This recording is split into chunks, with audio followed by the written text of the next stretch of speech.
এখন তো শীতের বেলা, দুপুরের রান্নার জন্য তাড়াতাড়ি জোগাড় করতে হয়। এখন 10টা বাজে, বাজার থেকে আনছে ডাঁটা শাকটা বেছে টেছে নিচে। আর বাড়ির সামনে আসছিল মাছওয়ালা দাদা, তো তার কাছ থেকে নিলাম ছোট ছোট বাটা মাছ। ডাঁটা শাকের সাথে বাটা মাছ ভাজা খেতে খুব ভালো লাগবে। আর ডাঁটা শাক বাটা মাছ ভাজায় তো দিন যাবে না। সাথে করবো একটা ফুলকপি আলু দিয়ে তরকারি, ঘরে ফুলকপি আছে, আলু দিয়ে ফুলকপির রসা করবো। আজকে আর মাছ কাটিয়ে রাখি নাই, বেশিরভাগ তো কেটে রাখি না। একদিন কই মাছ কেটে রাখছিলাম, দাদাকে বললাম যে মাছটা কেটে দিয়ে যাও, কেটে দিলেও আবার সেই কাটতে বাঁচতেই হয়। এত ছোট ছোট মাছ মাছওয়ালা কেটেও দিবে না। তবে ভাজা খাওয়ার জন্য ছোট বাটাই ঠিক আছে।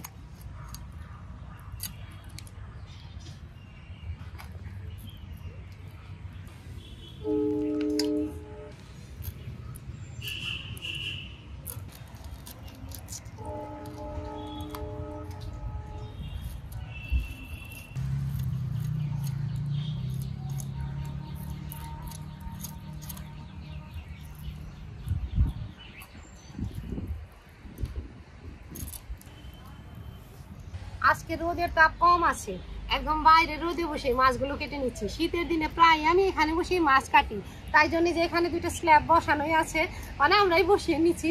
এখানে বসে মাছ মাংস সবই কেটে বেছে ধুয়ে নেই। আর কলের পাটে এতটা ঠান্ডা, যখন অনেক ঠান্ডা পড়ে তখন পাইপে জল এনে এখানে কাপড় টাপড় ধুয়ে নিলেও ভালো লাগে। একটু রোদ থাকে, রোদে বসে কাপড় কাচা বাসন মাজা মানে ভালোই হয়, তখন আর অতটা ঠান্ডা লাগে না। মাছ প্রায় কাটা হয়ে গেছে, এগুলো ছাইয়ে দিই আর এগুলো জলে ভিজিয়ে দিই, যাতে ধোয়ার সময় তাড়াতাড়ি আঁশ উঠে যায়।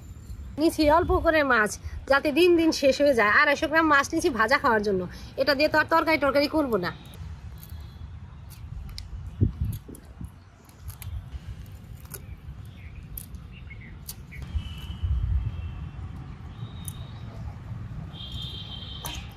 মাছ কাটা হয়ে গেল, আঁশগুলো ফেলে এখান থেকেই মাছটা কয়েকবার ধুয়ে নিয়ে যাবো।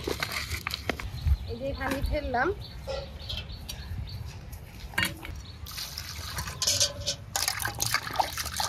এটা একটু খসখসে আছে, এখানে একটু ঘষা দেই, মাছগুলো পরিষ্কার হয়ে যাবে। আগে তো ঠাকুমা মাছ সব মাছই খালইতে ধুতো, একদম পরিষ্কার হয়ে যেত। আমরা একদম ছোটবেলায় দেখছি ঠাকুমা পুকুরে এনে খালইতে এমন করে মাছ ধুতো।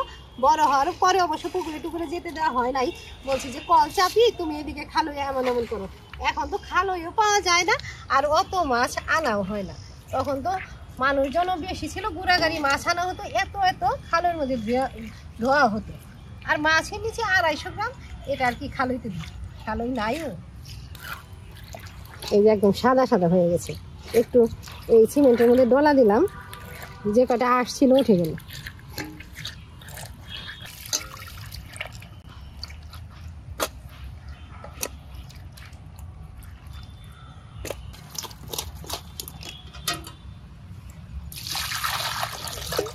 ওখান থেকে 2-3 বার ধুয়ে নিয়ে এসে বাড়িতে আবার লবণ দিয়ে মাছগুলো ধুয়ে নিলাম, একদম সাদা ফকফকা হয়ে গেছে।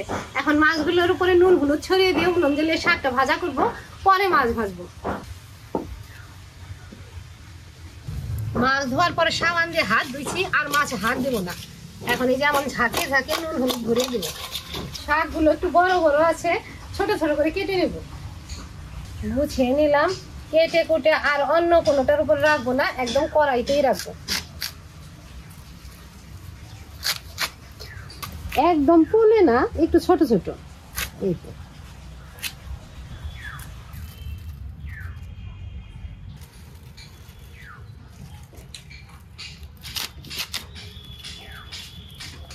আমিও বেশিরভাগ শাক এমন ছোট করে কেটে ভাজতাম না। ঠাকুমাকে সারা জীবন দেখছি পালান থেকে শাক তুলে অমনি ধুয়ে টুয়ে রান্না করতো।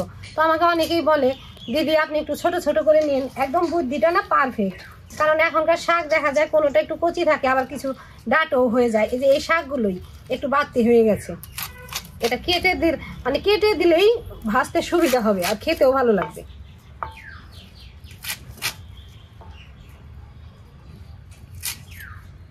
শাক কাটা হয়ে গেছে, এখন উপরে নুন দিয়ে ঢেকে তারপরে উনুন জ্বালাবো। নুন ছড়িয়ে দিলাম, উনুন জ্বালিয়ে দিচ্ছি। এখন কড়াইটা উনানে বসাই। শাক অনেকটাই মজে গেছে, এদিকে কাঁচা লঙ্কাগুলো চিড়ে নিলাম। এখন এই মজানো শাকের উপরে চেরা কাঁচা লঙ্কা দিব, থেতো রসুন আর কালো জিরে ফোড়ন দিব। ফোড়ন দেওয়ার আগে 2টা শুকনো লঙ্কা ভেজে তুলে রাখবো।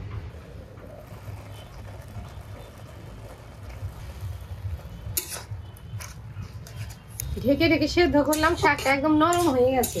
এখন রসুনগুলো থেতলে নিয়ে ঢেলে ফোড়ন দেব। একটু বেশি করেই রসুন দেব, অনেকগুলো রসুনের কোয়া নিছি, এগুলো ধুয়ে থেতলে নিই। পাটাতে নিলাম,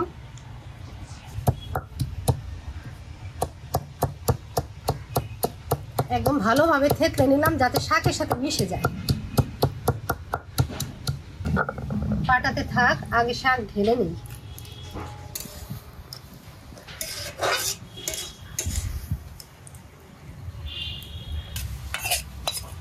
শাকটা সরাতে ঢেলে নিলাম। আবারও কড়াইটা উনানে বসাই, এই কড়াইয়েই ফোড়ন দেব। 2টা শুকনো লঙ্কাই ভাজবো, বেশি ভাজবো না, লঙ্কাগুলো খুব ঝাল, আর একটু পোড়া পোড়া হবে, ভাজা হয় নাই। শুকনো লঙ্কা 2টা ভেজে এই যে উনানের পাড়ে রেখে দেবো, মুচমুচে থাকবে।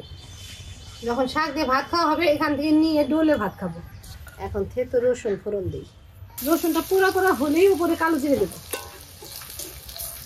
কালো জিরে রসুন পোড়া পোড়া হয়ে গেছে, শাকগুলো এখন ঢেলে দিই। এমন শাক ভাজা আর মাছ ভাজা হলে কি সকালে কি দুপুরে কি, আমার তো আর কিছু লাগে না। খুকিও এমন হয়েছে, তরকারি টরকারি আর নেই না, বলে শাক ভাজা আর মাছ ভাজা দিয়ে খাবো, আর অন্য কিছু রান্না করো না। তাই বললে কি হয়, রাত যাবে, দুপুরে রান্না করে কি আবার রাতের জন্য রান্না করবো? একবারে ওই সবজিটা রান্না করে রাখবো, আলু ফুলকপি।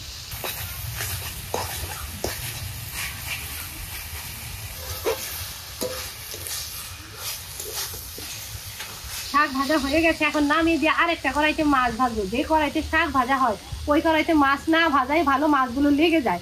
শাক ভাজার জন্য আমি একটা আলাদা কড়াই ব্যবহার করি, আর মাছ টাছ ভাজার জন্য অন্য কড়াই। শাক ঢেলে দিলাম।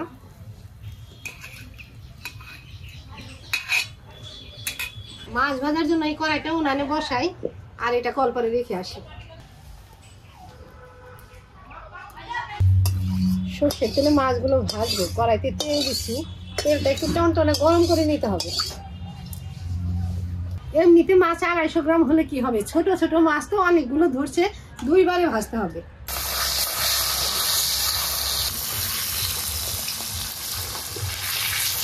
এক কড়াইয়ের মাছ ভাজা হয়ে গেছে, আর আলাদা কি নামাবো, শাকটা এক সাইডে রাখছি, এই থালাতে নামাবো। তরতাজা মাছ ভাজা খেতে খুব ভালো লাগবে। এত ছোট মাছ আজকাল রান্না করবো না, সবগুলোই ভাজবো।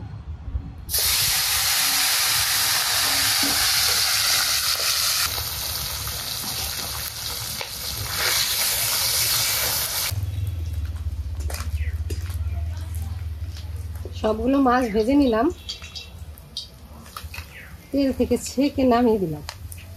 খুকি এখন বলছে যখন আলু ফুলকপির রসা রান্না করবা তো করবা, এখন গরম ভাতের সাথে শাক আর মাছ ভাজা আমাকে দাও, আগে খেয়ে নিই। আমিও বললাম যে ঠিক আছে খা। আগে তো আমরাও আগে এক রান্নাতে 2 বার খেতাম, রান্না হলেই গরম গরম ভাত একটু খেতাম, আবার সবার সাথে বসে খেতাম। এখনকার বাচ্চারা তো তেমন করেই না। যাই হোক, শাক ভাজা মাছ ভাজা হয়ে গেছে, এখন গরম গরম বেড়ে দিই, মেয়ে খেয়ে নিক আগে। গরম গরম ভাত, শাক ভাজা, একটা শুকনো লঙ্কা ভাজা, সাথে মাছ ভাজা, তাড়াতাড়ি খেয়ে নিয়ে যা। শাক ভাত রান্না করলেই বলে যে একটু গরম ভাত দিয়ে মেখে দাও, মেখে দিয়ে হাত দিয়ে খাবি।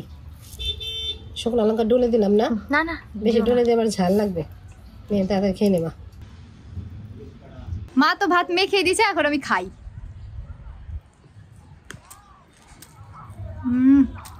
আমি আর খাবো না, দুপুর হয় নাই, আমার খিদা পায়ও নাই। মাছ ভাজাটা খাও। হ্যাঁ, একটা মাছ ভাজা নিচ্ছি, এটা খাই।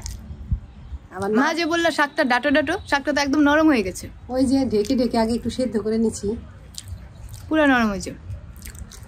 ডাঁটা শাক তো তুই পছন্দ করিস? হ্যাঁ, যে কোনো শাকই পছন্দ করে, তার মধ্যে ডাঁটা শাকটা একটু বেশি পছন্দ করে। ডাঁটা শাক মাছ ভাজা খায়নি।